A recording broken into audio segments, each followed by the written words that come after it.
अस्सलामु अलैकुम वरहमतुल्लाहि तआला वबरकातुहू।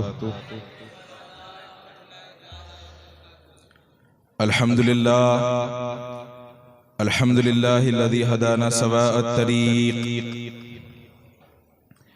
वजअल लना तौफ़ीक़ खैर रफ़ीक़। अस्सलातु वस्सलामु अला मन अरसलहु हुदन हुव बिल इहतिदाइ हक़ीक़ व नूरम बिहिल इक़्तिदाउ यलीक़ व अला आलिहि व अस्हाबिहि अल्लज़ीना सईदु फ़ी मआरिजिल हक़्क़ि बित्तस्दीक़।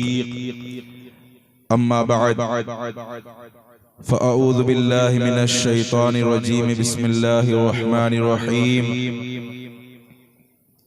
क़ुल ला अस्अलुकुम अलैहि अजरा इल्लल मवद्दत फ़िल क़ुरबा। आमन्तु बिल्लाहि सदक़ल्लाहुल अज़ीम।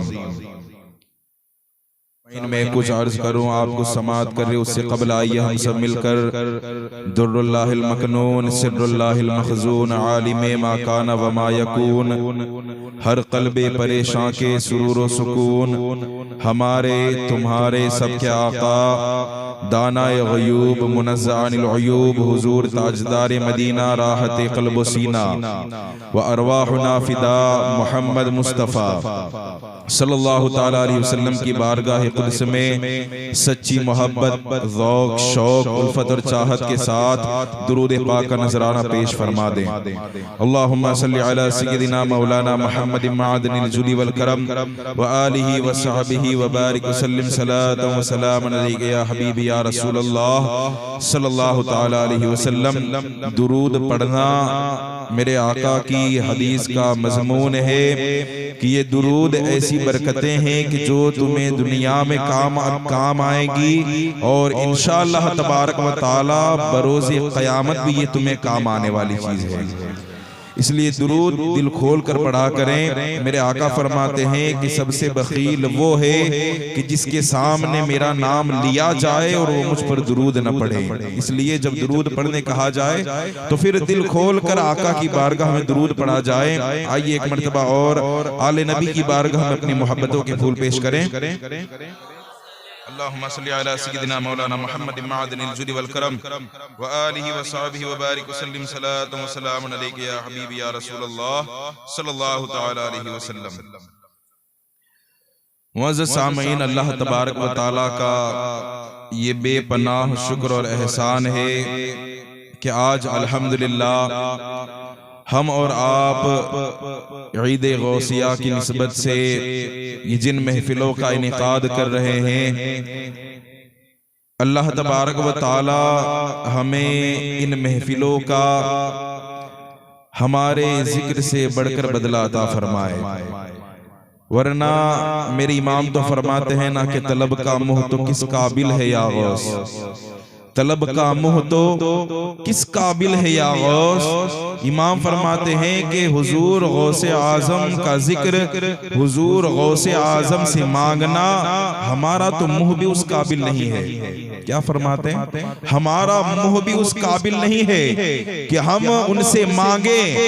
और अल्हम्दुलिल्लाह आप अपनी किस्मत पर नाज करें और अपने मुकद्दर पर नाजा हो कि आप ये हुजूर गौसे आजम का जिक्र कर रहे हैं, क्योंकि खुद हुजूर गौसे पाक फरमाते हैं कि कोई मेरा जिक्र उस वक्त तक कर ही नहीं सकता जब तक कि मैं उससे न करवा लूं, जब तक कि मैं उससे न करवा लूं। अल्हम्दुलिल्लाह अगर हम जिक्र कर रहे हैं ये हुजूर गौसे पाक करवा रहे हैं, अगर हम जिक्र कर रहे हैं तो ये हुजूर गौसे पाक का करम है कि वो करवा रहे हैं। वरना बताएं क्या हमारा मुंह इस काबिल है? इमाम इसी को तो फरमाते हैं ना कि तलब का मुंह तो किस काबिल है या गौस, हम तो इस काबिल भी नहीं, लेकिन हाँ तेरा करम करम अगर शामिल है या गौस, तलब का मुँह तो किस काबिल है या गौस, मगर तेरा करम कामिल है या गौस, मगर तेरा करम कामिल है या गौस। अल्हम्दुलिल्लाह, तो हम ये जिक्र गौसे आजम अगर कर रहे हैं तो ये तो हुजूर गौसे पाक की अता है। आइए उस जिक्र की बरकतें और उसकी वुसातों को हासिल करने का आगाज आदत के मुताबिक में इमाम अहले सुन्नत हुजूर सैयदी सरकार आला हजरत के पाकीज़ा शेर से कर रहा हूँ। मेरे इमाम फरमाते हैं कि अर्श हक है मसनदे रिफात रसूलुल्लाह की, देखनी है हश्र में इज्जत रसूलुल्लाह की। सब मिलकर कहें सुभान अल्लाह। देखनी है ना, जिसको देखनी है वो बोलेगा कि देखनी है हश्र में इज्जत रसूलुल्लाह की। और इमाम फरमाते हैं कि अहले सुन्नत का है बेड़ा पार अस्हाबे हुजूर। अहले सुन्नत को मुबारकबाद दे रहे हैं इमाम, फरमाते हैं कि अहले सुन्नत का है बेड़ा पार अस्हाबे हुजूर, नज्म है और नाव है इतरत रसूलुल्लाह की।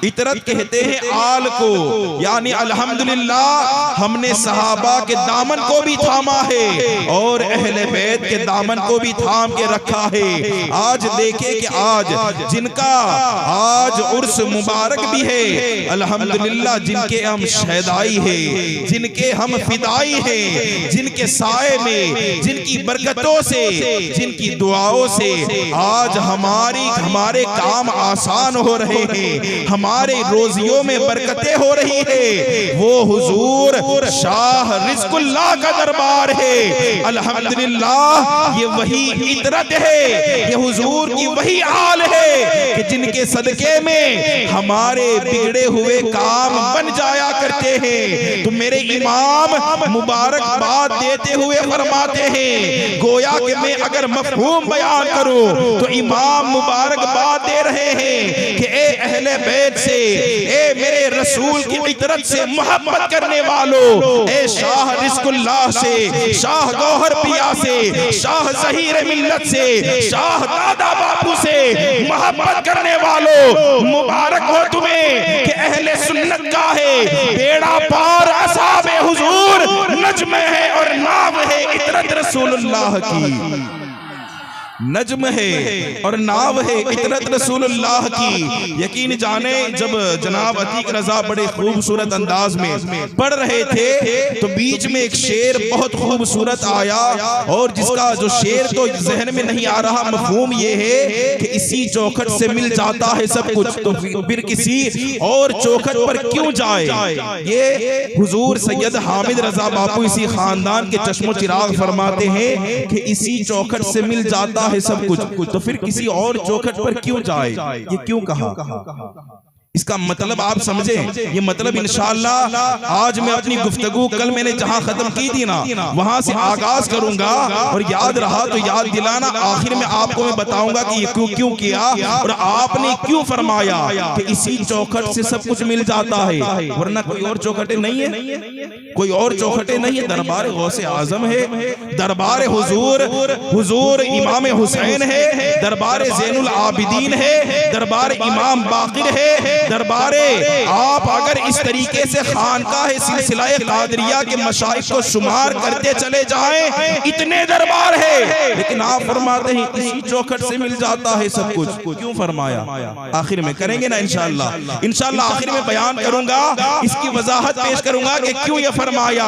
अल्लाहु अकबर। अजीज़ान मिल्लत इस्लामिया, ये देन है इन लोगों की, ये इन सरकारों का करम है कि वो उनका जिक्र करवा रहे हैं तो हम कर रहे हैं, वरना हमारी जुबान यकीन जाने इस काबिल है नहीं। अल्हम्दुलिल्लाह, अगर आपको कल की गुफ्तगू याद हो तो आइए मैं गुज़िश्ता से पेवस्ता साबिक से लाहिक गुफ्तगू करने की कोशिश करता हूँ कि कल हमने अपने जिक्र खैर को सैयदना इमाम ज़ैनुल आबिदीन के मुबारक तज़किरा खैर पर खत्म किया था।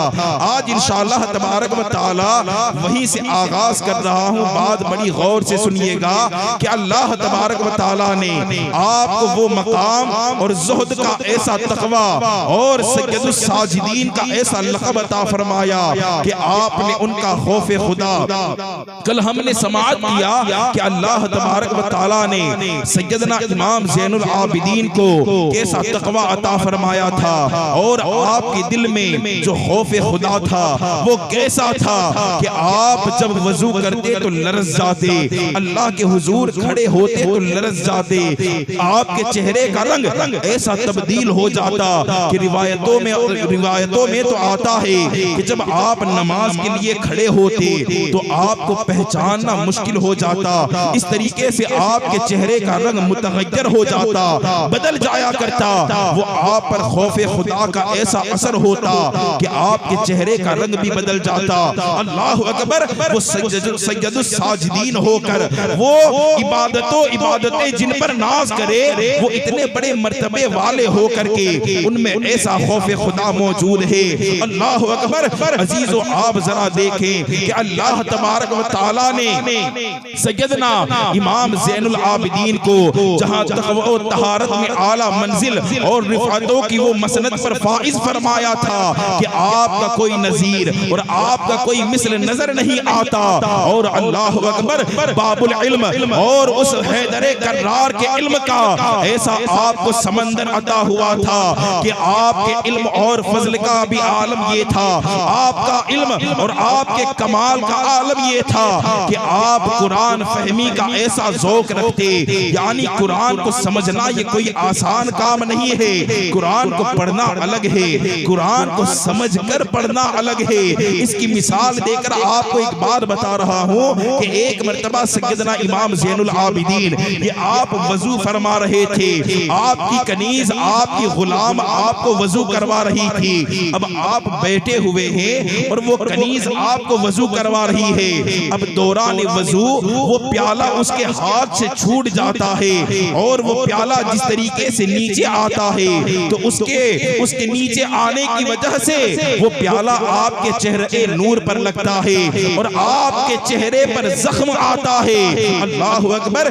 इमाम ज़ैनुल आबिदीन अब आप वजू फरमा रहे थे, बड़ी मोहब्बत और शफकत की निगाह से आप ऊपर अपनी कनीज को देखते हैं। अल्लाहु अकबर। वो कनीज भी सैयदना इमाम ज़ैनुल आबिदीन की परवरदा थी, उनके दरबार में रहने वाली थी। जब आपने इस तरीके से देखा ना तो वो अब खौफ के मारे और दिल में हिरास के मारे वो कुरान की आयत करीमा पढ़ने लगी और कहने लगी कि वल काज़िमीन अल गैज़, यानी वो जो गुस्से को पी जाया करते हैं। अल्लाहु अकबर। इमाम जब इतना सुनते हैं तो आप गुस्सा पी जाते हैं। उसके बाद जब आप वापस देखते हैं वो फिर कहती है कि वल आफीन अनिन नास, और जो लोगों पर रहम करते हैं, जो लोगों को माफ फरमा देते हैं। इमाम फरमाते हैं जा मैंने तुझे माफ किया।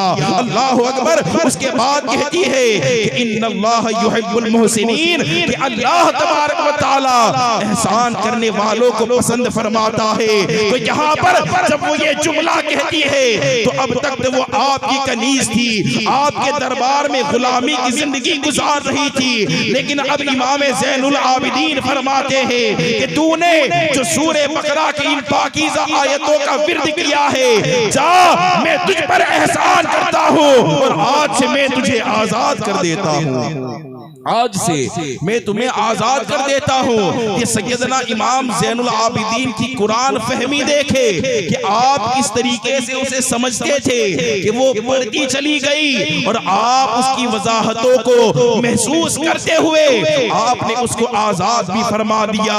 ये और यहाँ से हमें सबक मिलता है, ये इमाम ज़ैनुल आबिदीन के दर्स से हमें सबक दिया जाता है। और याद रखे कि सीरतों को सुनना ये बहुत आसान होता है, लेकिन यकीन जाने कि ये सीरतों को सुनना तुम्हें उस वक्त काम आएगा जब तुम में इन बुजुर्गों का तहजीब और तमद्दुन भी आ जाए। इन बुजुर्गों ने जो सबक और तालीमात तुम्हें बताई है वो तालीमात तुम्हारे सीनों में अगर घर कर जाए तब इन बुजुर्गों की सीरतों को सुनना भी काम आता है। यहाँ पर देखें कि सैयदना इमाम ज़ैनुल आबिदीन ने एक दर्स कायम फरमाया कि ए लोगों, तुम अपने मुलाजिमों मुलाजिमों के साथ हुस्ने सुलूक किया करो। अपने आप में तुम्हारे पास कई लोग ऐसे होंगे जो तुम्हारे मातहत काम करते होंगे। आज हमारी दुकानें हैं, आपकी दुकानें हैं, आपकी दुकानों पे लोग काम करने वाले हैं। अगर उनसे कोई गलती हो जाए तो दरगुजर से मामला लेना चाहिए, ये नहीं कि उन्हें झिड़क दे, उन्हें डांट दे। और हाल तो ऐसा होता है कि कई लोग तो अस्तगफिरुल्लाह ऐसे हैं कि जो न जाने ऐसी ऐसी गालियां भी दे देते हैं कि जिसे सुनना भी गवारा नहीं होता। जरा आप हमें बताए तो सही, वो सुनने वाला ये सुनकर खामोश तो हो जाएगा कि मैं गरीब हूँ, अगर मैंने इसे कह दिया ये मुझे मुलाजिमत से हटा देगा, मैं गरीब हूँ कहाँ जाऊंगा। लेकिन याद रखे उसके सीने में भी दिल मौजूद है, वो भी तो इंसान है, उसे भी तो दर्द होता है। अगर तुमने उसे कह दिया है, हो सकता है कि वो तुम्हें यहाँ पर तो कुछ न कह सके, लेकिन कयामत में तुम्हारी गर्दन पकड़कर वो तुमसे मुआखजा करे कि दुनिया में मैं तो कमजोर था, अल्लाह ने तुझे काबिज बनाया था, तो तुम मुझे गालियां देते थे, तुम मुझ पर जुल्म करते थे। ये इमाम ज़ैनुल आबिदीन की सीरत से ये सबक हासिल करें कि आप दरगुजर करना सीखें, लोगों को माफ करना सीखें। और आज हमारा हाल क्या है, अल्लाह अकबर, मुलाजिम तो बहुत दूर की बात है, अगर हमारे घरों का हाल देखें अजीजों, अपने घरों में ऐसा माहौल होता है कि हमारी यहाँ हमारे साथ रहने वाली बीवियां, हमारे साथ रहने वाली खातून, अगर उससे कोई गलती हो जाए तो हमारा रवैया कैसा होता है। अगर खाने में नमक कम है हमारा रवैया कैसा होता है, पानी थोड़ी देर से लाई रवैया कैसा होता है। हम अपने दामन में कभी झांक कर तो देखे, अरे वो भी तो इंसान है, गलती तो उससे भी हो सकती है। अरे तुम अगर अपने आप में अगर झांको, क्या तुमने कभी कोई गलती का मुजाहरा नहीं किया? उसने भी तो दरगुजर किया, उसने भी तो तुम्हें माफ किया। बात बात पर गुस्सा करना, बात बात पर अपने अहम रिश्तों को तोड़ देना, अल्लाह अकबर। इमाम दर्स दे रहे हैं कि ए लोगों, अपने आप में ऐसी सलाहियतों को पैदा करो कि तुम अपने आप में इस तरीके से जाजिब हो जाओ कि गुस्से को पीने वाले हो जाओ। और जो गुस्से को पीता है, अल्लाह अकबर, कुरान बशारतें दे रहा है कि वल काज़िमीनल गैज़ा वल आफीन अनिन नास इन्नल्लाह युहिब्बुल मुहसिनीन, कि जो गुस्से को पी जाया करता है, लोगों को माफ कर देता है, तो अल्लाह तबारक व तआला उसे अपना महबूब बना लेता है। अल्लाह तबारक व तआला उसे अपना महबूब बना लेता है। तो लोगों को दरगुजर करना सीखे, माफ करना सीखे, घरों में मोहब्बत का रिश्ता कायम रखे। इमाम ज़ैनुल आबिदीन हमें दर्स दे रहे हैं। आज जिनके जिक्र को हमने महदूद कर दिया, उनकी सीरत में ऐसे ऐसे पहलू मौजूद है। आप देखें कि इमाम ज़ैनुल आबिदीन की जिंदगी, अगर इनकी जिंदगी पर गौर करें तो आप ऐसे सखी थे, और सखी क्यों न होते, वो तो सखियों का घराना है, वो तो लजपाल घराना है कि जहां से सखावतों के दरिया बहाए जाते हैं। रिवायतों में आता है हजरत इमाम बाकिर जो आपके बेटे हैं, वो बयान करते हैं कि जब वालिद माजिद का इंतकाल हुआ, यानी इमाम ज़ैनुल आबिदीन का जब इंतकाल होता है, तो जब मैंने आपको गुस्ल देने के लिए आपके करीब हुआ, तो मैंने जब पुष्ट की जानिब देखा तो आपके पुष्ट पर सियाह धब्बे नजर आए, यानी काले दाग नजर आए।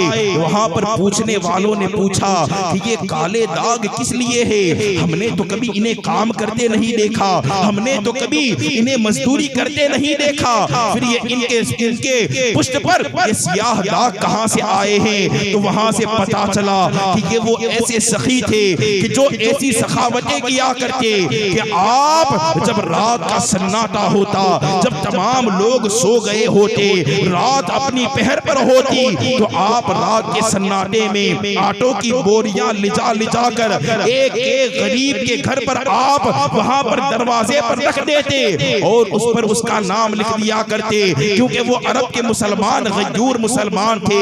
अगर बगैर नाम का देखते तो वो फिर उस माल को न उठाते, इसलिए आप अपने पुष्ट पर वो आटों की बोरियों को लाद कर लेकर जाते और गरीब के दरवाजे पर आप रख दिया करते। रावी बयान करते हैं कि जब आपका विसाल हुआ, तो वहां की औरतें, वहां की खातून आपको याद करके ये आहो पुकार करती, ये आहो पुकार लगाती कि हमारी वो इमदाद जो हमें रात के सन्नाटे में अता की जाती थी, अब उसका दरवाजा बंद हो गया है। आपकी मिसाल पर ये आहो पुकार लगाई जाती कि आप इतने सखी थे कि आप रात के सन्नाटे में सखावत करते। जरा सोचे तो सही, ये जाहिदों का खानदान हमें दर्स सिखा रहा है कि अगर किसी की मदद करनी हो तो तुम इस तरीके से करो कि अगर एक हाथ से दे रहे हो तो तुम्हारे दूसरे हाथ को पता न चले। लेकिन अल्लाह अकबर, आज यहाँ पर हमारा हाल तो उल्टा हो चुका है। आज लोगों पर एहसान भी करना है, उस पर एहसान जताना भी है, उसे बोलकर भी दिखाना है कि मैंने तुझ पर ये एहसान किया है। पहले बुजुर्गों का मामूल था कि नेकी कर और दरिया में डाल, और आज माहौल ये है कि नेकी कर और सोशल मीडिया पर डाल। आज तो हाल हमारा ये हो गया है कि अगर आटो की बोरियां दे दी तो साथ में फोटो खिंचवाते हैं कि हमने इतना अनाज दिया, इतना पानी दिया। अरे ये देना क्या काम का है कि एक गरीब की गुर्बत को तुम सरेआम नीलाम कर रहे हो, एक गरीब का तुम सरेआम मजाक उड़ा रहे हो। जरा इन बुजुर्गों की तारीख को पढ़ो जो हमें दर्स दे रही है कि अगर किसी की इमदाद भी करनी हो तो इस तरीके से करो कि वो गरीब शर्मिंदा न हो, वो गरीब तुम्हारे सामने खड़े होने से कभी झिझक महसूस न करे। वो इमदाद इस तरीके से होनी चाहिए।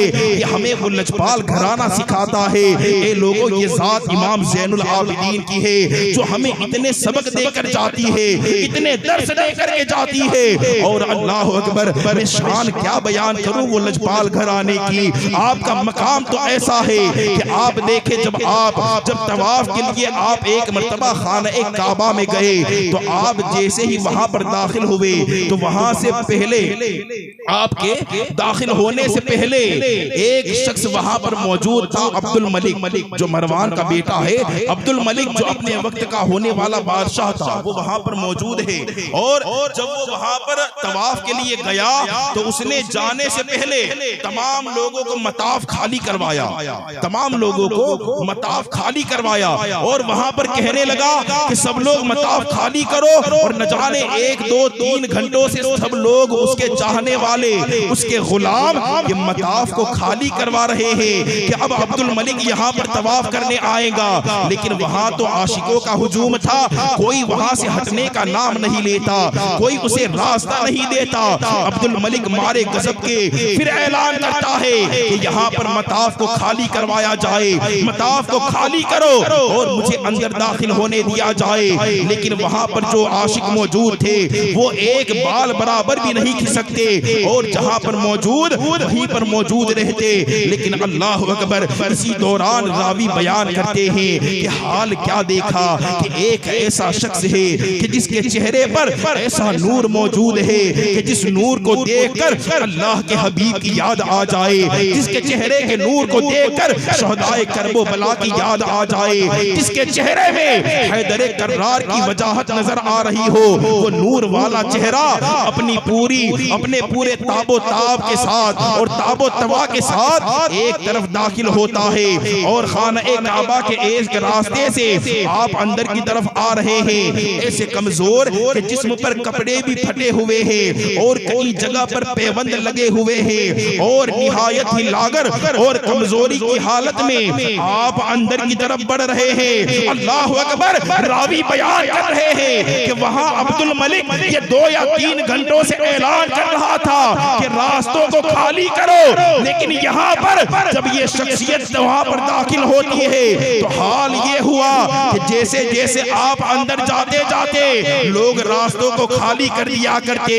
अगर आप इस इधर से जाते तो लोग रास्ता दे देते, अगर इधर से जाते तो लोग यूं रास्ता दे देते।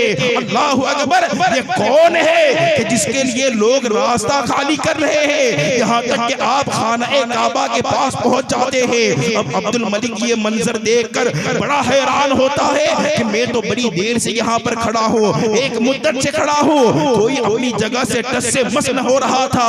लेकिन ये कौन आ गया है, ये कौन यहाँ पर दाखिल हो गया है जिसके लिए लोगों ने रास्ते को पैदा फरमा दिया है, रास्ता लोगों ने छोड़ दिया है। जब वो अपने मारे गजब के लोगों से पूछने लगा तो वहां पर आपकी शख्सियत शख्सियत का चाहने वाला एक आशिक खड़ा होता है और वो इमाम की बारगाह में खूबसूरत अशआर पढ़ना शुरू करता है, जिसका मफहूम मैं आपके सामने बयान कर रहा हूँ। वो आशिक खड़ा होकर बड़े इश्क में आपकी जात का मर्तबा बयान करते हुए कहता है कि ए अब्दुल मलिक सुन, तू हमें पूछ रहा है कि ये आने वाला कौन है। अल्लाह अकबर, सुनो मैं तुम्हें बताता हूँ कि ये आने वाला कौन है। ए अब्दुल मलिक सुन, तू तो वो होगा कि जो आने वाले वक्त में बादशाह बनने वाला होगा। तू वो होगा कि जो लोगों के जिस्म को तो जीत पाएगा लेकिन लोगों के दिलों को कभी जीत नहीं पाएगा। लेकिन ए अब्दुल मलिक सुन, मैं तुम्हें बताता हूँ कि ये आने वाला शख्स कौन है। ये जो यहाँ पर मताफ में दाखिल हुआ है, ये आने वाला कौन है। वो अपने अशआर में जवाब देता है, सुनो ये आने वाला वो है कि जिसके माँ नाम शोहदाए करबला हजरत इमाम हुसैन है, जिसके दादा का नाम हैदर कर्रार मौलाए कायनात अली के मुर्तजा है। अरे ये वो है कि जिसके नाना का नाम मोहम्मदुर रसूलुल्लाह है, जिसके नाना का नाम मोहम्मदुर रसूलुल्लाह है। ये आने वाला वो है कि जो कोई आम शख्स नहीं है, बल्कि ये आने वाला वो है कि जिनके दादा का मकाम और जिनके दादा वो है जो वारिसे उलूमे हल आता है। ये वो है कि जिनके बाबा को शान ये मिली कि वो शहीदों के सरदार कहलाए, जिनके दादा को शान ये मिली कि वो ताकत और तलवार में ऐसे माहिर हुए कि अल्लाह तबारक व तआला ने अपना असद और अपना शेर कहकर पुकारा है। ये आने वाला वो है। जब ये अशआर जब उस अब्दुल मलिक ने सुने, गजबनाक हुआ, कहा ये कौन है, इसे कैद कर लिया जाए। कौन है, इसे कैद कर लिया जाए। अब उन्हें कैद कर लिया गया, जेल में बंद कर दिया गया। उसके बाद जब आपको यानी सैयदना इमाम ज़ैनुल आबिदीन को पता चला कि उसने मेरी तारीफ की, मेरे आबो अजदाद की तौसीफ बयान की और उसे कैद कर दिया गया है। अल्लाह अकबर, आप अपने घर में जाते हैं और घर के अंदर से दीनार और दिरहम की थैली अपने हाथ में लेते हैं कि अभी उसे आजाद करवा कर लाएंगे, अभी उसे हम आजाद करवा कर लाएंगे। अल्लाह अकबर, आप वहां पर जेल में हाजिर होते हैं और वहां पर बादशाह के पास जाकर कहते हैं उस गुलाम को आजाद करवाना है। कहा रकम कितनी है, वो रकम बताता है। कहा रकम देने को तैयार हो। आप उस गुलाम के करीब जाते हैं और करीब जाने के बाद फरमाते हैं कि आप बताएं, मैं तुम्हें आजाद करने आया हूँ। तुमने हमारे आबो अजदाद का नाम लिया है, तुमने हमारे आबो अजदाद की तारीफ की है। अल्लाह अकबर, मैं तुम्हें आजाद करने आया हूँ। ये मेरे हाथ में देखो दीनार और दिरहम की थैली है, अभी इससे तुम्हें आजाद करूंगा। अल्लाह अकबर, वो आशिक का जवाब सुने, ईमान ताजा होगा। वो आशिक जवाब देते हैं कि ए इमाम, मैंने तो आपकी तारीफ बयान की है, मैंने तो आपकी मिदहत की है, मैंने तो आपके आबो अजदाद के नाम के नारे लगाए हैं। अल्लाह अकबर, वो कहते हैं कि आप मुझे बताएं, क्या आपके बाबा का नाम दस्ते शोहदाए करबला नहीं है? क्या आपके दादा हजरत मौलाए कायनात हैदर कर्रार नहीं है? क्या आपके नाना तमाम अंबिया के सरदार मोहम्मदुर रसूलुल्लाह नहीं है? आप फरमाते हैं कि हाँ, ये तमाम मेरे आका और मेरे आबो अजदाद है। अल्लाह अकबर, वो आशिक जवाब देता है कि सुनो, उनकी मोहब्बतें हमारे सीनों में बसी हुई है। उनके लिए ये जेल की सौबतें क्या है, अगर उनके लिए जान भी देनी पड़े ये उसको भी हाजिर कर देंगे। अगर उनके लिए अगर जान देनी पड़ी तो ये जान भी हाजिर कर देंगे। अल्लाह अकबर, आप कहते हैं कि देखो दीनार है, दिरहम है, आजाद करने आया हूँ, सिला दे रहा हूँ। वो कहते हैं हुजूर, क्या कोई मोहब्बत का भी सिला मांगता है? हुजूर, क्या कोई मोहब्बत का भी सिला मांगता है?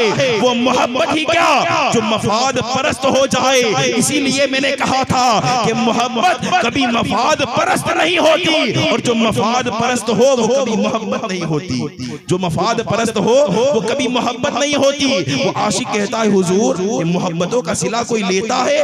ना ना ना, मुझे आज सिला नहीं चाहिए। इमाम फरमाते हैं बताओ फिर क्या मांगता है? वो कहता है कि हुजूर, ये दुनिया में सिला न दो, वो कयामत का मैदान लगा होगा, वहां नफ्सी नफ्सी होगी, हम वहां भटक रहे होंगे और मैं पुल सिरात पार कर रहा होगा। हुजूर दुनिया में न दो, हमें वहां वो सहारा देना। और कदम पकड़कर ये मजमून बयान करता है कि दुनिया में अगर तुमने हमें अपना बनाया है, महशर में भी कह देना ये है मेरा दीवाना। तो महशर में भी कह देना ये है मेरा दीवाना। अल्लाह अकबर कहता है हुजूर सिला यहाँ न दो, ये दुनिया बेवफा है, ये दुनिया फानी है, यहाँ सिला न दो, सिला देना है वो महशर के मैदान में देना, उस पुल सिरात पर देना कि जिस पुल सिरात से गुजरना मुश्किल होगा। हुजूर वहाँ आपका इशारा काफी हो जाएगा, हुजूर आप वहाँ सहारा दे देना। ये शान इमाम ज़ैनुल आबिदीन की है, ये शान अल्लाह तबारक व तआला ने औलाद हुसैन को अता फरमाई है। अल्हम्दुलिल्लाह वही शान और वही बुजुर्गों में ऐसे बुजुर्ग का ज़ुहूर होता है जिसे पूरी दुनिया हुजूर गौसे आज़म के नाम से याद फरमाती है, जिनका ऐसा पाकीज़ा और ये पंजतनों का ऐसा निराला घराना कि जब ऐसे ऐसे जाहिद होते हैं तो फिर बताओ कि बेटा गौसे आज़म जैसा क्यों न पैदा हो। जब ऐसे जाहिद हो तो बेटा गौसे आज़म जैसा क्यों न पैदा हो। मकाम और मर्तबा उस चश्मो चराग को अता हुआ था। अल्लाह अकबर। उसके बाद ये सिलसिला आगे बढ़ते बढ़ते फिर आगे ये सिलसिला आता है और जब हुजूर सैयदना इमाम ज़ैनुल आबिदीन का विसाल होता है और अल्लाह अकबर विसाल भी कैसा कि आपको भी जहर देकर आपका विसाल, जहर देकर आपको मारा जाता है और जहर के जरिए से आप शहादत, जामे शहादत नोश फरमाते हैं। आप फरमाते हैं कि मुझे वैसे भी तमन्ना थी कि मैं शहीद किया जाऊं, मैदान करबो बला में तो जा न सका, लेकिन मेरे दिल में एक कलक थी, एक रंज था कि काश मैं ये हमेशा दुआ करता रहता कि अल्लाह तबारक व तआला मुझे शहादत की मौत नसीब फरमाए, मुझे जामे शहादत का वो प्यारा घूंट पीने का मौका अता फरमाए जो मेरे आबा अजदाद ने पिया था। आपसे पूछने वालों ने, मदीने वालों ने एक मर्तबा आपसे पूछा कि हुजूर हमने आपको जब से आप करबला से वापस आए हो, जब से आप करबला के उस रुदाद वाक़ये से जब से आप आए हो, हमने आपको कभी हंसता नहीं देखा, हमने आपके चेहरे पर कभी मुस्कान नहीं देखी। हुजूर क्या बात है। अल्लाह अकबर। कुर्बान जाए इमाम के जुमलों पर और इमाम वो दर्द भरा जवाब देते हैं। इमाम फरमाते हैं ये लोगों जरा मुझे बताओ तो सही कि तुमने तो फकत सुना है कि वो वहां पर करबला के मैदान में वो नेनवा की खारजार वादियों में मेरे आबा अजदाद पर 3 दिन तक पानी को बंद कर दिया गया, वहां बच्चा बच्चा ये पानी को तड़प रहा था। इमाम फरमाते हैं तुमने तो सुना है। अरे ये ज़ैनुल आबिदीन की आंखें तो वो है कि जिसने सारा मंजर देखा है, जिसने सारा मंजर देखा है। ये इमाम ज़ैनुल आबिदीन ने अपने बाबा को घोड़े से गिरते देखा है, अपने बाबा को जख्मी होता हुआ देखा है। अरे मेरी आंखों ने वो नन्हे अली असगर को तड़पता हुआ देखा है, चचा अब्बास के बाजुओं को कटता हुआ देखा है। वो मेरी आंखों ने सकीना का प्यास से तड़पता हुआ वो चेहरा भी मेरी निगाहों ने देखा है और मेरे भाई के जनाजे को भी मैंने वहां पर देखा है। अरे वहां आज तो तुम्हें पानी भी नसीब है, आज तो तुम्हें खाना भी नसीब है, लेकिन अल्लाह अकबर वो मैदान वो था कि जिसमें मेरे आबा अजदाद पर पानी को बंद कर दिया गया था, 3 दिन तक पानी नहीं दिया गया। अरे इस ज़ैनुल आबिदीन ने वो दर्द भरा मंजर देखा है। अब आप खुद बताएं कि जिनकी आंखों ने इतना दर्द देखा हो क्या वो कभी हंस सकता है? जिनकी आंखों ने वो दर्द भरा मंजर अपनी आंखों से देखा हो क्या कभी वो हंस सकता है? जब आपको जहर दिया गया तो आप पर जब उसका असर तारी होने लगा तो आप सजदे में चले गए। लोगों ने कहा हुजूर ये आप सजदे में क्यों गए हो? इमाम ज़ैनुल आबिदीन फरमाते हैं कि ए लोगों, ए पूछने वालों सुनो, वहां करबला के मैदान में तो जान न दे सका, लेकिन हमेशा अल्लाह की बारगाह में दुआ करता रहा कि ए परवरदिगार परवरदिगार मुझे शहादत की मौत नसीब करना। आज मुझे जहर दिया गया है, मैं जामे शहादत नोश कर रहा हूँ और मैं सजदे में जाकर अल्लाह तबारक व तआला का शुक्रिया अदा कर रहा हूँ। मैं सजदे में जाकर अल्लाह का शुक्रिया अदा कर रहा हूँ और इस